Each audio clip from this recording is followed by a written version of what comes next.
You will need to know the pros and cons between a degree and being self-taught eventually. So does that mean that being self-taught is a legitimate way of learning? Of course it is. More than ever, we've been seeing the education world shift from traditional to more online, and even free online courses have been seen to have great quality to them. So should you just skip college and study at home? You could.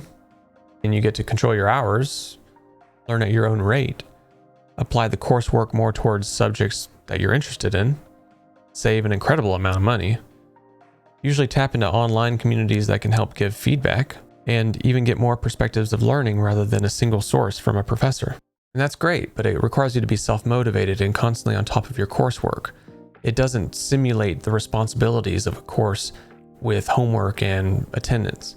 And it doesn't come with a guide who has done this and seen this before several times. I mean, you literally pay a person to get you up to an acceptable quality, so long as you work for it. And actually going to a school will get you introduced to people who you may cross paths with in the industry later on, and gets you a piece of paper that totally matters.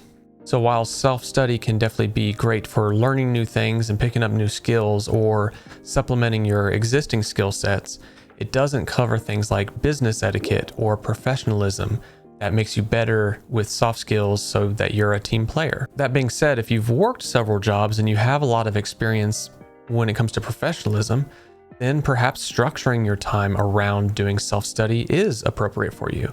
But for several people, they haven't done that yet in their lives, and so having the experience at a college simulates a lot of these kinds of aspects or these soft skills.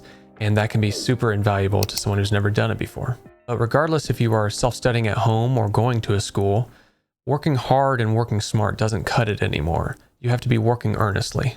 If you're right out of high school and you've only worked a couple jobs, if any at all, you'll probably want to go to a college to pick up those soft skills and that professionalism. So which school are you going to?